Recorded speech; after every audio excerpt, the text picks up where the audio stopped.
Queridos companheiros, boa noite a todos. Graças a Deus, nós estamos novamente juntos, virtualmente, em tempos de pandemia, por intermédio da página do Centro Espírita Caminho de Damasco, que comemora 65 anos de atividades prestadas à comunidade da Zona Oeste da cidade de São Paulo, na Lapa de Baixo.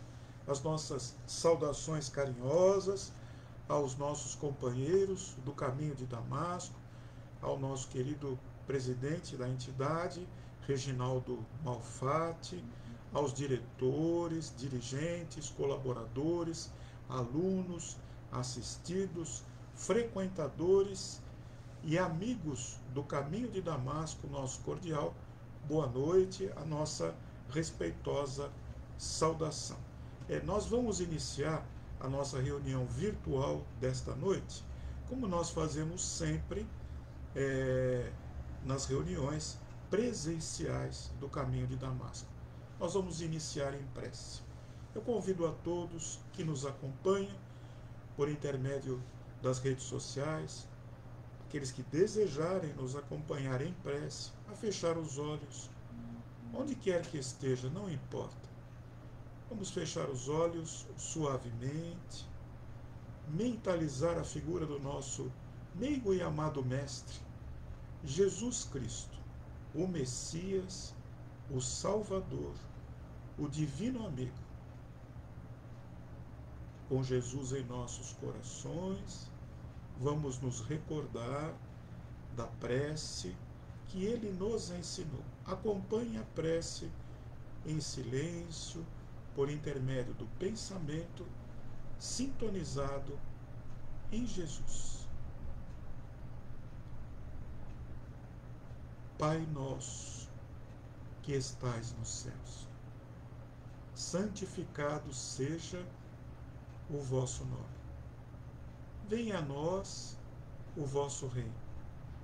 Seja feita, Pai, a vossa vontade, assim na terra como no céu. O pão nosso de cada dia, dai-nos hoje, Senhor. Perdoai, Pai, as nossas dívidas, assim como nós perdoamos aos nossos devedores. Perdoai, Senhor, as nossas ofensas, assim como nós perdoamos àqueles que nos ofenderam.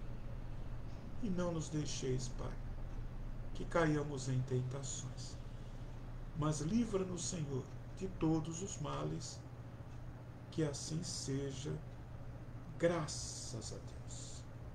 Graças a Deus, sejamos todos bem-vindos. Aqueles que estão chegando aí agora, nós estamos na página do Centro Espírita Caminho de Damasco, da Zona Oeste da cidade de São Paulo, da Lapa de Baixo. Nós estamos na Semana da Renovação. Vários companheiros foram chamados durante o decorrer da semana para tratar do tema. E chegou agora a nossa vez. Para quem não me conhece, eu sou Afonso Moreira Júnior, médium, orador, escritor espírita, autor dos romances Alma de Mulher, em Corpo de Homem, e Frei Galvão, Os Sonhos e o Destino de um Santo, e também livros paradidáticos destinados à juventude. Com muita alegria, nós estamos juntos nesta nossa reunião virtual e que vai trazer também a nossa modesta contribuição para o estudo e a reflexão do tema da semana: renovação. Renovar. Renovar é preciso. A cada dia o sol se posta no horizonte, confiante, iluminando os nossos corações, fazendo com que possamos receber o calor, a luz que necessitamos para viver na terra, mundo de expiação e provas que nos foi destinado pelo Pai Celestial, conforme a nossa evolução moral de hoje. Cada dia é renovação em nossa vida. Cada dia uma nova oportunidade. de nos reformarmos, de nos melhorarmos, de nos fazermos melhores e assim, melhorados, fazer um mundo melhor. O mundo melhora a partir da nossa melhora pessoal. É, portanto, o dever de cada um melhorar-se. E para se melhorar, para nos melhorarmos, nós precisamos dar ouvidos às abençoadas palavras de Jesus, que nos disse um dia: eu sou o caminho, a verdade e a vida. Ninguém vai ao Pai se não for por mim. Nós vamos ao Pai um dia, segundo aprendemos no Livro dos Espíritos de Allan Kardec, para ver a sua face. Mas, para chegar até este instante abençoado e celestial, necessário se fará que alcancemos a perfeição. Jesus, nosso amado guia, nos disse: seja perfeito como o vosso Pai é perfeito. Portanto, ao contrário do que muitas pessoas imaginam, Jesus, e se me permitem essa expressão, é bastante usual entre os jovens, Jesus, que se apropria nesse instante, Jesus não pegou leve, muito pelo contrário. Jesus, ele foi bastante incisivo em nos recomendar a busca pela perfeição, que só se alcança com a renovação diária nos propósitos de seguir o bem. Também Jesus disse: quando 2 ou mais de vós vos reunirdes em meu nome, aí eu estarei. Portanto, Jesus, o divino amigo, nos acompanha nos caminhos da renovação, que são os caminhos da redenção da nossa alma, para que, na sua companhia, fortalecidos, orientados e iluminados pelo sol das almas, que é o Cristo, nós possamos seguir com firmeza, com segurança e, acima de tudo, tanto quanto possível, com alegria de viver. Eu quero, com muita alegria, para quem está chegando aí agora, que as pessoas vão chegando de acordo com o horário, eu peço desculpas a quem está conosco desde o início, para repetir o propósito da nossa reunião. Meus amigos, minhas irmãs que estão chegando agora, eu sou Afonso Moreira Júnior, na condição de expositor espírita, estou aqui na página do Caminho de Damasco para celebrar 65 anos de atividades da casa. A Semana do Caminho se encerra com a nossa presença. Na verdade, essa semana não se encerra nunca. Ela se iniciou no dia 7 de julho de 1955. Graças à iniciativa dos nossos queridos irmãos que já residem na pátria espiritual, a pátria verdadeira, já partiram da terra, já desencarnaram, e que recebam nesse instante as nossas melhores vibrações de agradecimento e de paz, pois foi graças ao senhor Alberto Porsani, graças ao senhor Mateus Cristiani, graças ao Hélio Catânia, que era conhecido como Lio, graças ao Valdomiro Nunes, nós estamos reunidos em nome de Jesus no caminho de Damasco, na Lapa de Baixo, zona oeste da cidade de São Paulo. O caminho de Damasco, ele começou familiarmente, como a maioria das casas espíritas, que prosseguiram com firmeza, com fundamento, nas obras básicas de Allan Kardec, durante um evangelho no lar.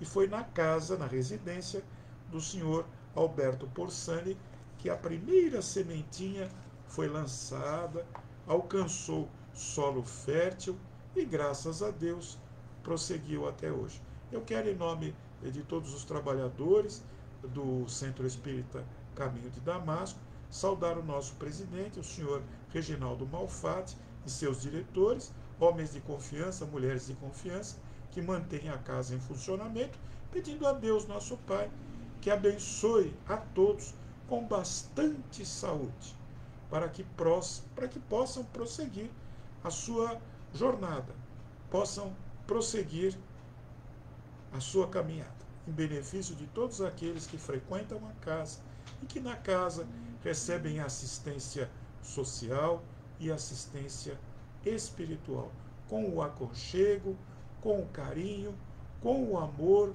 que Jesus nos ensinou. Nesta noite abençoada, noite de renovação, nós nos permitimos recordar mais uma vez aquele que a caminho de Damasco, alcançou a sua renovação. Ele renovou-se diante do Cristo. Estou falando de Saulo, não é Paulo. Paulo é Saulo convertido à doutrina de Jesus, ao Evangelho de Jesus. Antes de ser Paulo, que é o nome dos gentios, Saulo, que professava a religião mosaica, que era judeu. Ele seguia os ensinamentos trazidos por Moisés e reforçados pelos fariseus daquela época. Nós vamos falar um pouquinho de Saulo, que a caminho de Damasco vai alcançar renovação dramática e vai se transformar no apóstolo dos gentios. Eu me permito, nesse instante, abrir o Novo Testamento. Convido a todos a nos acompanhar com carinho, pois trata-se de uma lição abençoada, que nos é trazida e que precisa ser conhecida. E aqueles que conhecem precisam revisitar estes ensinamentos que nos trazem forças, sustentação e inspiração para nos renovar, para nos renovarmos nestes momentos de transição e de pandemia que nós estamos enfrentando. Vamos lá? Atos dos Apóstolos, 9º capítulo. Com o Novo Testamento em nossas mãos, nós vamos ler aqui.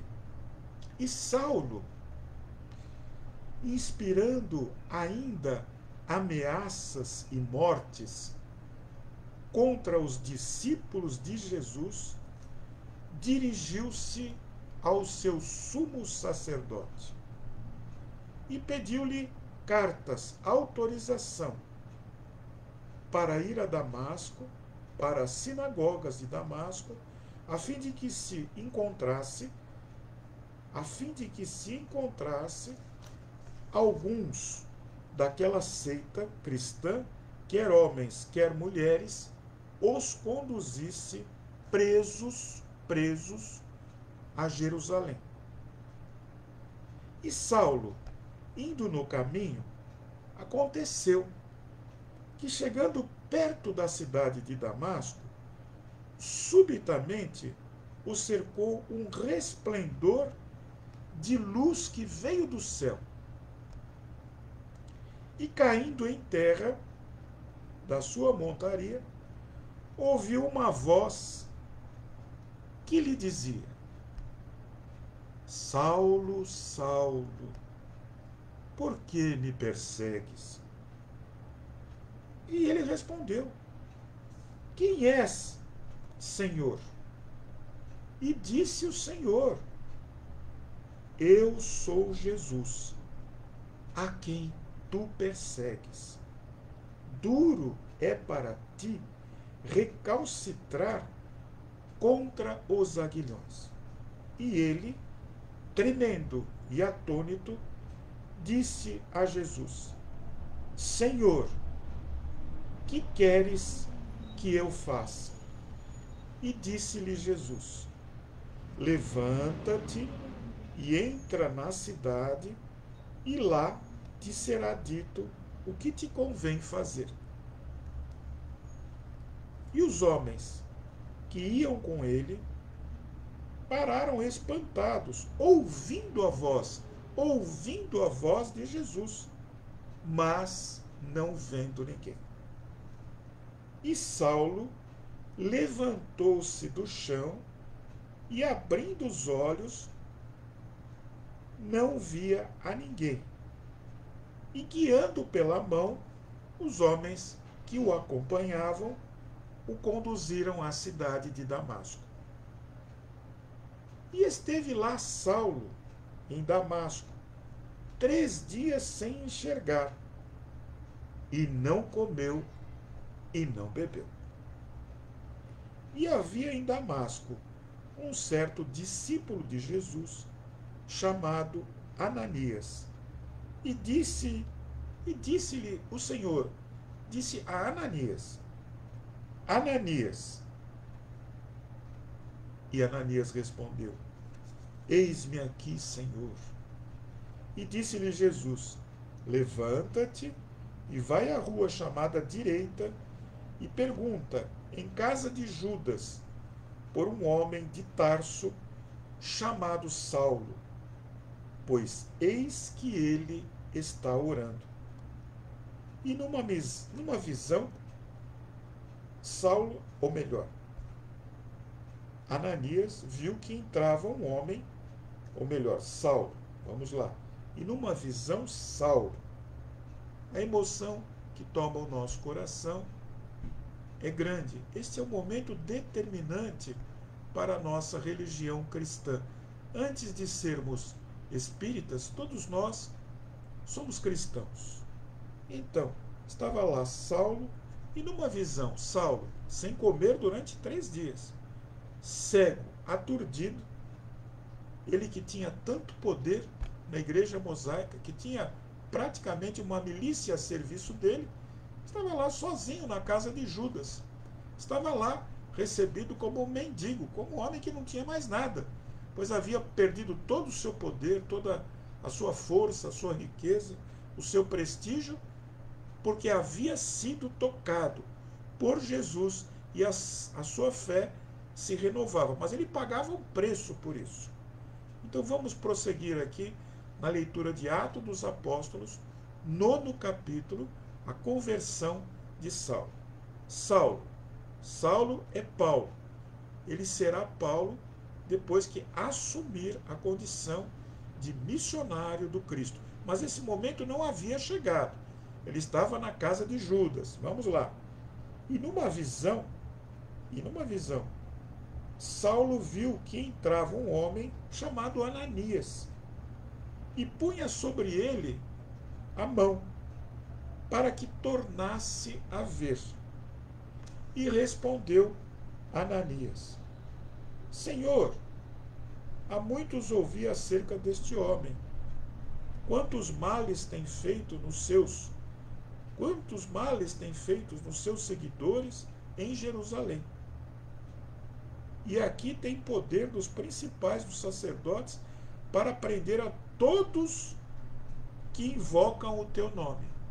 Ou seja, Ananias, nesse instante, estava apavorado, porque Jesus estava mandando ele curar o maior perseguidor dos cristãos, um homem terrível, que em nome da religião mosaica que ele abraçara com toda a fé do seu coração, ele não hesitava de prender e levar à morte aqueles que seguiam a Jesus. Mas segura aí, agora você vai ver o que Jesus respondeu a Ananias, que teve a sua fé balançada. Ele estava recebendo instruções de Jesus, mas ele balançou na fé. Disse, não, Jesus, espera aí, como é que eu vou ajudar isso aí? Porque esse cara aí é terrível, esse é um perseguidor nosso, ele acaba com a gente. E Saulo já tinha tido a visão em espírito de que Ananias iria curá-lo. E disse-lhe Jesus, e Jesus dirigiu-se pacientemente, com tolerância, àquele que deveria ter já alcançado uma fé nas palavras do Cristo, mas ainda não era o caso de Ananias. Vamos lá. Então disse-lhe a Ananias. Jesus se dirigiu a Ananias, que estava com a fé balançando, como a nossa está balançando esses dias. Eu não ia falar, mas eu já falei. Disse-lhe, porém, Jesus, Ananias, vai, porque este Saulo é para mim um vaso escolhido para levar o meu nome diante dos gentios e dos reis e dos filhos de Israel. Eu vou repetir agora palavras de Jesus, palavras da salvação. O Cristo ama e perdoa aqueles que se convertem, que se arrependem e que, prostrados espiritualmente diante da sua figura luminosa, assumem a renovação da alma. Este foi o caso de Saulo. E é o próprio Cristo é quem diz: vai, Ananias, porque este homem, Saulo, é para mim o vaso escolhido para levar o meu nome diante dos gentios, dos reis e dos filhos de Israel. Vamos a este momento sagrado de renovação de Saulo. Quem eram os gentios? Uma vez, numa sala de aula, nós damos aula no Espiritismo, e eu me permito esse momento de bom humor, porque não se trata de falar de Jesus com aparência carrancuda e severa. Jesus é a alegria dos homens. Deveríamos até ter iniciado esta nossa reunião com Handel, alegria dos homens, aleluia, aleluia, mas nos faltaram os recursos sonoros. Quando Jesus Cristo fala dos gentios, eu perguntei à sala de aula, há muito tempo atrás, curso de Espiritismo, quem eram os gentios? E uma senhora, e eu me senti como o professor Raimundo, a escolinha do professor Raimundo, ela disse: Afonso, os gentios eram aqueles homens educados, que respeitavam, que eram boas pessoas. Eu disse: querida, não é nada disso. Não me consta que os gentios fossem educados, polidos, não é o caso. Gentio, com O no final, não é gentil, aquele que tem boas maneiras, bons procedimentos, bons costumes à mesa, por exemplo, ou nas reuniões sociais. Gentio é aquele que não é judeu. Então, os gentios eram aqueles que não professavam a fé religiosa, eles adoravam os deuses. Eles não eram nem judeus, nem seguidores de Jesus. Eles adoravam os deuses. Eles tinham a crença, muitas vezes, em Mamon, o deus das riquezas. Eles acreditavam nos profetas que vendiam as suas profecias e que afirmavam sonhar e trazer presságios para as pessoas. Então os gentios eram essas pessoas mergulhadas no obscurantismo, na fé religiosa sem embasamento. E Jesus Cristo, vamos reler essa palavra, vaso sagrado, vamos reler o trecho, mas antes disso, portanto, o gentil eram aqueles que eram os pagãos, em resumo. E quem era o vaso sagrado? Por que vaso? Caramba, vaso a gente coloca as flores. O que significa vaso? O que Jesus Cristo quis dizer é que Saulo era o seu vaso sagrado. O próprio Saulo, convertido ao cristianismo, é quem vai afirmar que o corpo é o vaso sagrado do Espírito. Percebe? O corpo, o próprio Paulo, já o Saulo cristianizado, né, é quem vai dizer mais à frente nas suas cartas. Eu não uso a expressão epístolas porque parece tão formal. Das cartas nós já fomos para os e-mails, dos e-mails nós já fomos para o WhatsApp, daqui a pouco sabe Deus o que vai ter aí. Então nós podemos usar essa expressão epístola, que é pertinente, que é correta, que é válida, que as pessoas não entendem e têm vergonha de perguntar, não é? As pessoas têm vergonha de perguntar. Epístola significa carta. Naquele tempo não tinha WhatsApp. Se tivesse, o apóstolo Paulo tinha mandado o WhatsApp, porque era mais fácil, mais prático e eficiente. Por que vaso sagrado? Porque o corpo de Paulo estava ali. Paulo estava encarnado para servir de missionário da propagação da verdade de Jesus. Eu até, na condição profissional que é minha, trabalho na área de comunicações, formado publicitário, eu posso dizer assim, que o apóstolo Paulo, ele foi o grande propagandista de Jesus. Ele soube propagar, fazer a propaganda do cristianismo. Embora ele era muito conhecido pela sua oratória, pelos seus dons de oratória, pela sua facilidade de expressão e de raciocínio, os exemplos que ele dava, a facilidade de comunicar-se. O apóstolo Paulo era um publicitário, era um propagandista. E Jesus Cristo, reconhecendo o seu talento, a sua potencialidade, entregou a ele a missão de propagar a sua doutrina. Mais adiante, nós vamos ver o apóstolo Paulo, já Paulo, ele toma o nome cristão, deixa o nome judaico Saulo para trás e adota Paulo. E aí, meus amigos, aí é que a coisa pega. Porque de perseguidor, Paulo passa a ser perseguido. Então, no quadro da nossa renovação, está embutido o sacrifício, a abnegação, o devotamento. A nossa renovação implica em modificação. E toda modificação implica em um esforço pessoal. Muitos não irão compreender quando quem estiver nos assistindo está conhecendo o Espiritismo agora e perceber que para ser espírita precisa se desvincular daqueles vícios consagrados que são entendidos pela nossa sociedade como práticas usuais, normais, mas que, na verdade, prejudicam a nossa saúde física e espiritual.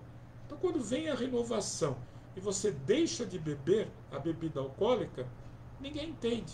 A primeira pergunta que me fizeram há muitos anos atrás, quando no meu caminho de Damasco, pela dor, pela dificuldade, encontrei o Espiritismo, encontrei-me com o verdadeiro Jesus que eu buscava e que me ensinou o caminho da luz, me ensinou a aceitar o que eu não posso mudar e mudar o que eu estiver ao nosso alcance.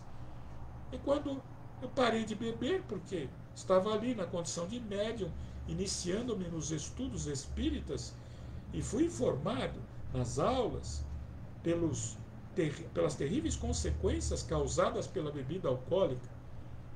E então eu parei de beber, abruptamente, no mesmo dia. E os amigos que nos acompanhavam até então não entendiam, porque nos momentos das celebrações eu não erguia a taça, eu não dizia Cher, ou não dizia saúde, ou não dizia Prost, ou não dizia Santé. Eu não dizia mais nada, ficava de bico fechado. No máximo tomava refrigerante, que hoje também já deixei de lado, que também faz muito mal para a nossa saúde, e passei numa renovação contínua a beber só água mineral, ainda hoje com gás, porque dá uma sensação agradável. Não estou recomendando a ninguém a água mineral com gás, é da minha preferência, mas não tem nenhum sentido recomendar isto ou aquilo. Cada um tem a sua preferência pessoal. Os perigos do álcool para o nosso organismo prejudicam o nosso sistema nervoso, nosso sistema digestivo, prejudicam a harmonia das células do corpo físico e atraem aqueles chamados espíritos sofredores, chamados obsessores, que se deleitam ao nosso lado, sugando as energias etílicas que fluem no mundo espiritual, que vão ao mundo espiritual, exaladas do nosso perispírito. Portanto, a bebida alcoólica só faz mal, não faz bem. Parece alegria, mas é tristeza. Pode ser alegria naquele momento inicial, mas depois faz mal, física e espiritualmente. Como também o tabaco, o cigarro, o cachimbo, o cigarro, o narguilé, o charuto, tudo isso nos traz consequências dolorosas, nos leva ao enfisema pulmonar, O fumante contumaz, que não se renova e abandona o vício do fumo, ele se condena nesta e na próxima encarnação, porque nascerá, reencarnará. O Espiritismo é a doutrina reencarnacionista. Ele reencarnará com seríssimos problemas pulmonares. São aquelas crianças que nascem com um pulmão só, com problemas seríssimos cardiorrespiratórios. São aqueles que estão recebendo a herança da lei de ação e reação. Cada um faz por merecer aquilo que vai buscar. Se nós buscarmos a renovação, conforme o apóstolo Paulo foi buscar, nós teremos o nosso destino renovado, estaremos reformados, estaremos em melhores condições para enfrentar as nossas provas e expiações, acontecimentos, ocorrências inevitáveis num mundo de expiação e provas que é a Terra. Cada um de nós tem o caminho de Damasco e que faz por merecer. Saulo encontrou-se com Cristo espiritualmente. Impressionou-se tanto com este encontro. Percebeu que o Cristo não era uma figura de altar, não era uma estatuária, não era algo esculpido para ser colocado num altar, para ser adorado, para ser celebrado, e junto de pés de estátuas de barro, de bronze ou de madeira, serem colocadas ofertas e oferecimentos. Ele viu, Saulo viu, que Jesus Cristo era uma figura viva, luminosa, e sentiu a sua piedade, a sua bondade, a sua felicidade. Agora eu pergunto para você, vamos parar para refletir um pouquinho a propósito desses nossos encontros com pessoas bondosas, que naturalmente não trazem a grandeza de Jesus Cristo, modelo para nós aqui na Terra, modelo de moral, o Espírito puro e perfeito, assinalado no Livro dos Espíritos de Allan Kardec, na questão 625, como nosso modelo e guia, Jesus Cristo. E o Espiritismo traz no Evangelho, segundo o Espiritismo de Allan Kardec, as máximas morais do Cristo, acrescidas das manifestações espirituais dos próprios espíritos que compõem a pleiade de espíritos que fazem o Espírito da Verdade, uma composição harmônica de almas luminosas que vêm em nome do Cristo, tendo o próprio Cristo à sua frente, para ser o Consolador prometido entre nós e trazer todas as verdades que o Cristo não pôde falar quando esteve encarnado entre nós, porque a humanidade não estava ainda preparada intelectualmente para tanto. Jesus falava para uma humanidade com noções agropastoris. Hoje é diferente. Mas, quando nós encontramos uma pessoa bondosa, quando nós encontramos uma pessoa de bons propósitos, mesmo que ainda não tenhamos sido apresentados, nós sentimos na sua presença o indizível bem-estar. Tal não acontece? Quando nós somos apresentados a alguém, estamos vendo pela primeira vez, e a pessoa diz algumas palavras, nós já sentimos os bons propósitos acalentados naquele coração. Como também o contrário acontece. A gente encontra alguém, vulgarmente as pessoas dizem, não gostei daquele cara. Por quê? O que aconteceu? Ele te fez algum mal? Não, não fez mal nenhum. Mas não bateu o santo.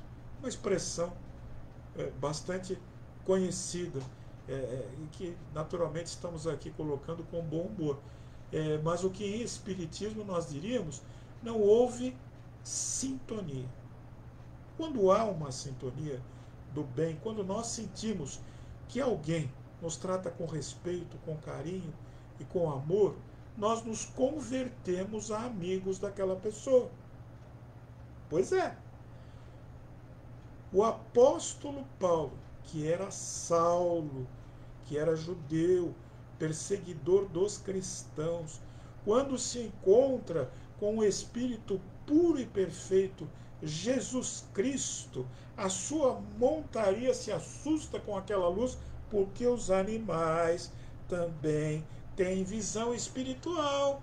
É só ler Ernesto Bozano, Os Animais Têm Alma.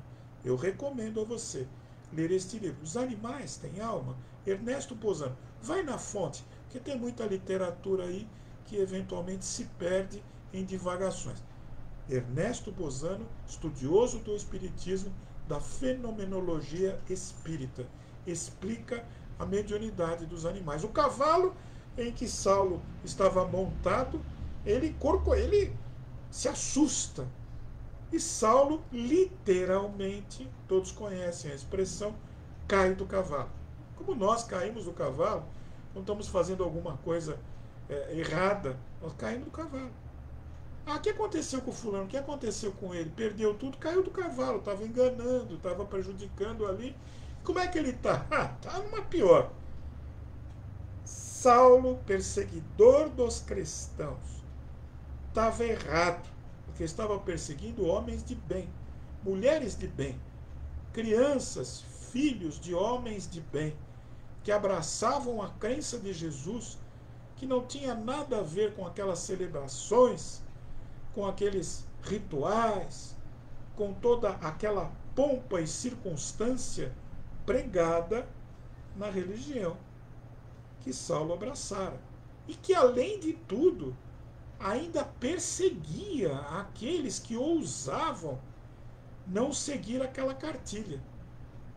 E Saulo era um instrumento, ele se sentia um instrumento de Deus, como muitos religiosos hoje, que perseguem aqueles que não adotam a sua crença, eles perseguem, eles destroem templos. Nós temos visto isso, é necessário falar, pois o problema continua entre nós, brasileiros. Brasil, coração do mundo, pátria do Evangelho, diz o espírito Humberto de Campos, irmão X, por intermédio de Chico Xavier. Saulo, perseguidor, embora acreditasse estar fazendo a coisa certa, ele havia abraçado, preste atenção agora, ele havia abraçado a fé cega, que é a fé errada. E ele, diante de Jesus, ele se converte, ele cai do cavalo, ele cai no chão, ele fica ferido, ele perde a visão, porque a luz de Jesus foi muito grande, o impressionou. Ele cai do cavalo, porque tinha que cair do cavalo, mais cedo ou mais tarde.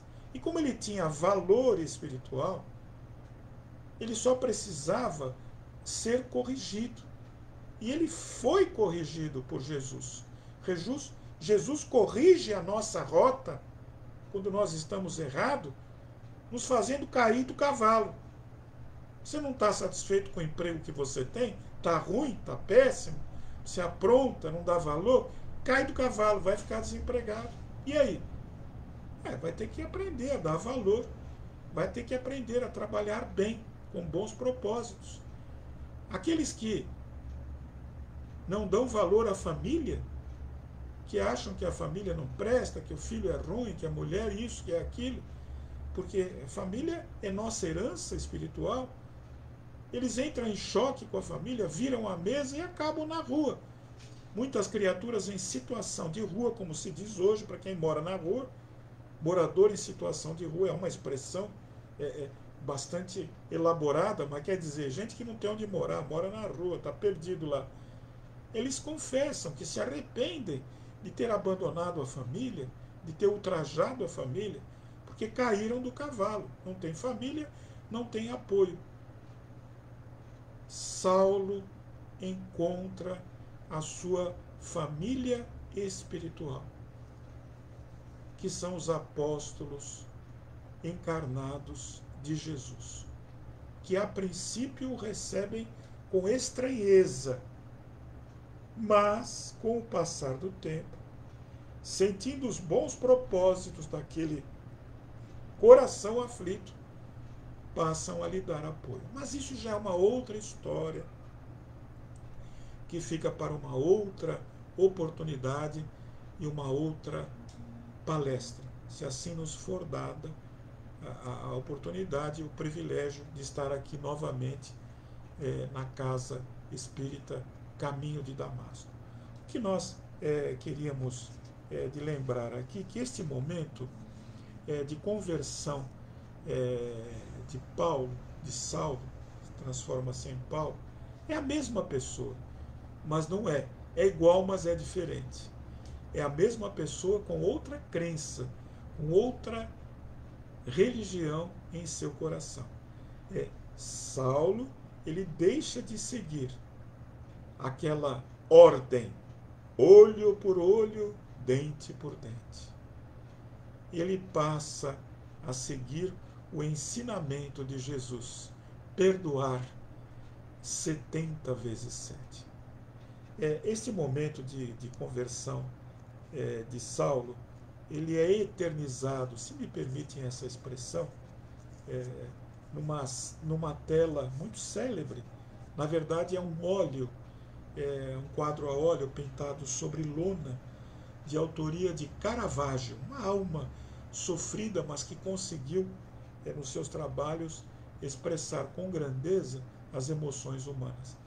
Caravaggio, que foi um pintor italiano, ele pintou um quadro, A Conversão de Saulo a Caminho de Damasco. O título original, A Conversão de Paulo a Caminho de Damasco. Foi pintado em 1601 e pode ser encontrado aí no Google. Você vai ver, é uma tela muito expressiva, pintada na Itália, em Santa Maria del Popolo.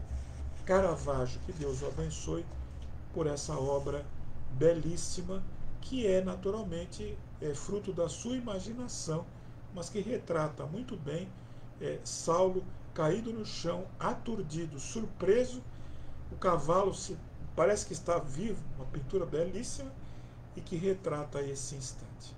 Eu queria dizer, nesses momentos finais da nossa apresentação da noite de hoje, nesta semana abençoada da renovação do Centro Espírita Caminho de Damasco, este nome me é tão caro ao coração, essa expressão, a nossa referência àquele que entre nós soube com bondade, com amor e com perseverança exemplificar a mediunidade com Jesus, mas que também teve o seu caminho de Damasco, por assim dizer. Ele era católico e estava na religião dogmática e foi conhecer o Espiritismo nos idos dos anos 1920 por uma necessidade inadiável. Uma das irmãs, estamos falando de Francisco Cândido Xavier, uma de suas irmãzinhas estava sofrendo forte processo obsessivo, que naturalmente não era do entendimento da família de Chico.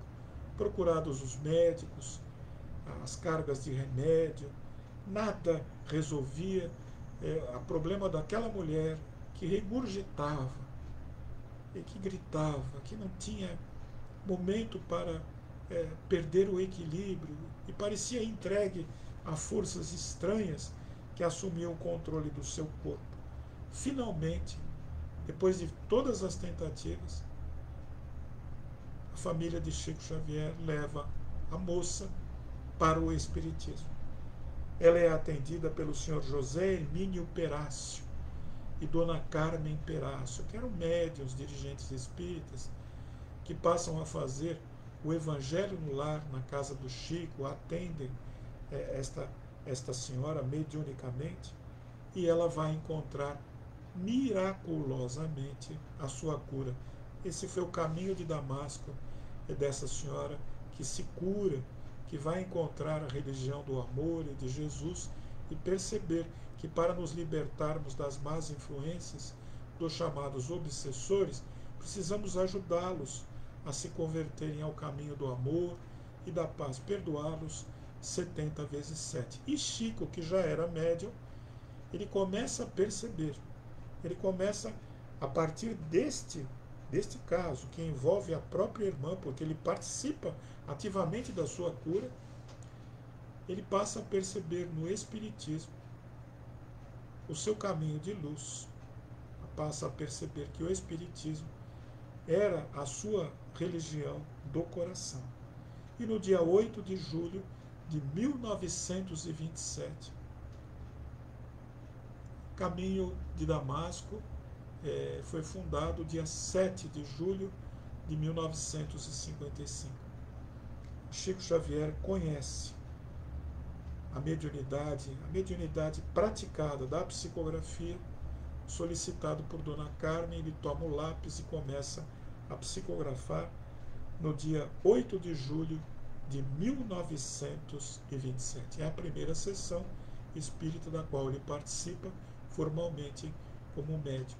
O Caminho de Damasco do Chico, que fora o enfrentamento de inúmeras dificuldades na infância, na juventude, na idade adulta, e agora, diante do sofrimento da irmã que lhe era cara ao coração, faz com que o Chico se encontre com Jesus por intermédio do Espiritismo, nesta noite memorável, quando o Chico tinha apenas 17 anos.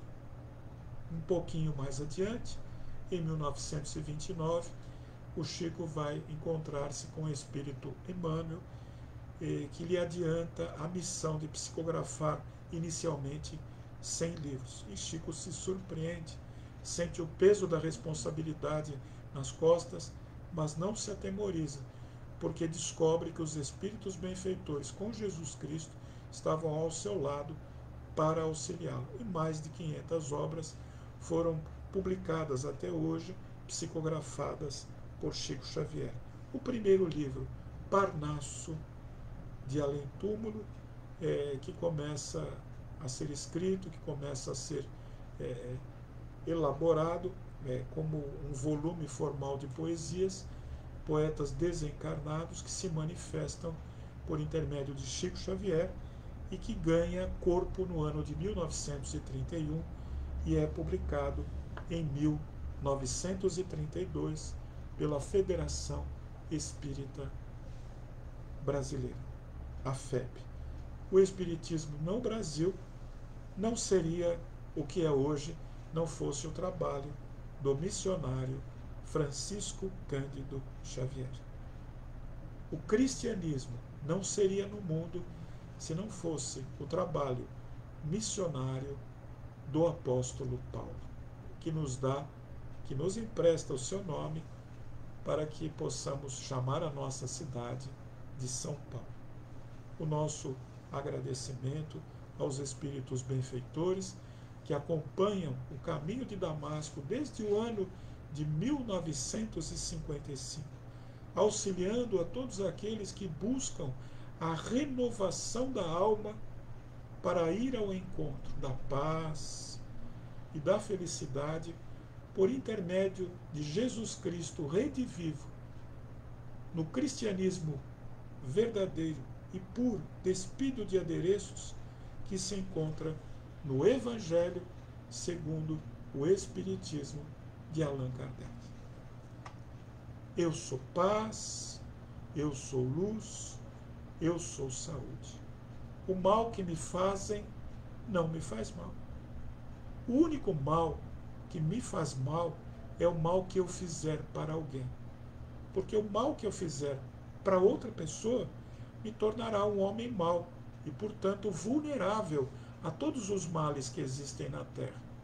Com Jesus em meu coração, diante da dor, da dificuldade, da aflição, da anemia, da pandemia, eu me perguntarei: o que Jesus faria no meu lugar?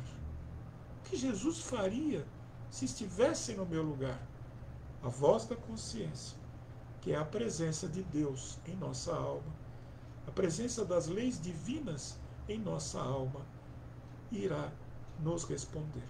basta apenas e tão somente dar ouvidos a esta voz, seguir esta abençoada inspiração e ir ao encontro das respostas que nos levam à verdadeira felicidade, que é a paz da consciência tranquila. Jesus abençoe a todos, vibrações em nome de Jesus, por todas as almas que sofrem e que possam encontrar em Jesus Cristo, o divino mensageiro, as palavras da salvação, da redenção e do amor eterno. Boa noite a todos e até uma próxima oportunidade. Graças a Deus.